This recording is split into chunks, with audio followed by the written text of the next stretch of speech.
पास bye अंकित sir. आज हम crop pattern के बारे में बात करेंगे, जो कि 3 भाग में डिवाइड है। पहला है मिक्स्ड क्रॉपिंग, दूसरा है इंटर क्रॉपिंग और तीसरा है क्रॉप रोटेशन। तो मिक्स्ड क्रॉपिंग क्या होती है, मैंने पहले भी आपको बताया है कि इसमें 2 प्रकार के या 2 से अधिक जो हमारे क्रॉप होते हैं उनको हम साथ में उगाते हैं। Practice of growing 2 or more crop simultaneously on the same piece of land, यानी कि 2 या 2 से अधिक प्रकार की फसलों को एक साथ एक ही फील्ड में उगाना मिक्स्ड क्रॉपिंग कहलाता है।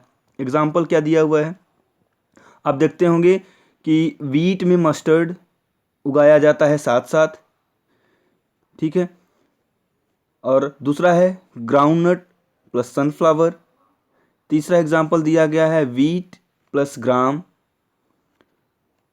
चौथा है वीट, हम लोगों के यहाँ आप देखते होंगे शायद कि वीट तो नहीं होता है, वहाँ पे जौ होता है, बार्ली प्लस ग्राम को उगाया जाता है। नेक्स्ट है सोयाबीन प्लस पीजन पी।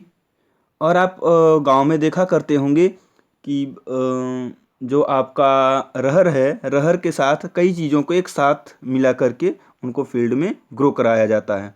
तो मिक्स्ड क्रॉपिंग है क्या है, एक साथ 2 या 2 से अधिक क्रॉप्स को लेना, ठीक है, दिस इज मिक्स्ड क्रॉपिंग। दूसरा है इंटर क्रॉपिंग। मिक्स्ड क्रॉपिंग और इंटर क्रॉपिंग लगभग सेम है। अंतर क्या है दोनों में, कि जो इंटर क्रॉपिंग है ये पैटर्न में होता है और मिक्स्ड क्रॉपिंग यूं ही रेंडमली बीज को स्प्रेड कर दिया जाता है खेतों में। तो इंटर क्रॉपिंग है प्रोसेस ऑफ ग्रोइंग 2 और more crop simultaneously on the same field in a definite pattern, ठीक है, कि मतलब एक पैटर्न में ही हम क्या करते हैं, ग्रो कराते हैं। जैसे मान लीजिए हमने क्या किया, चने की बुआई कर दी, ठीक है, इस फील्ड में इतनी दूर में, और जो हमारा सरसों है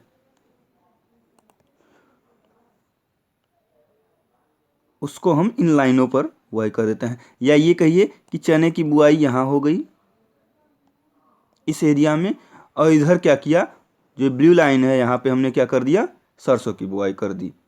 तो दोनों क्रॉप्स को हम अलग अलग प्रकार से केयर कर सकते हैं, ठीक है ना, और दोनों का एक दूसरे को बेनिफिट भी मिलता रहेगा। एग्जाम्पल क्या दिया हुआ है,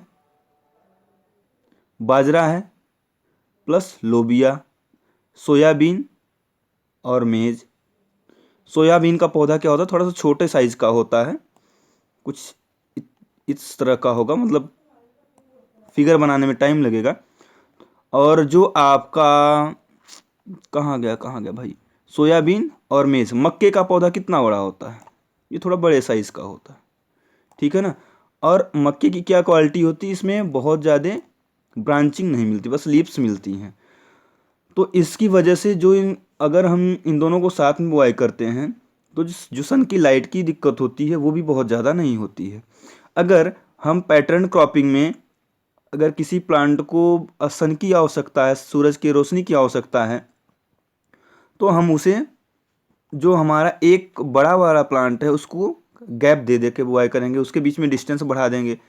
या अगर मान लीजिए हम एक क्रॉप को की बुआई कर रहे हैं तो दूसरे को अगर क्या धूप नहीं मिल पा रही है, सनलाइट, तो हम क्या करेंगे, ऐसे क्रॉप्स को चूज़ कर सकते हैं जिन्हें सनलाइट की कम आवश्यकता पड़ती है। जैसे आपका टाइम वो है हल्दी है, ठीक है ना, और जिंजर है, ये सारी चीज़ों को हम बीच में ले सकते हैं।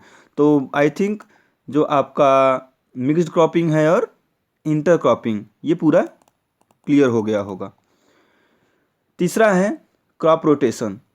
क्रॉप रोटेशन क्या है, क्रॉप रोटेशन के लिए लिखा हुआ है practice of growing different crop, एक सेकेंड, हाँ अब दिख रहा होगा, practice of growing different crop on a piece of land in a pre planned succession.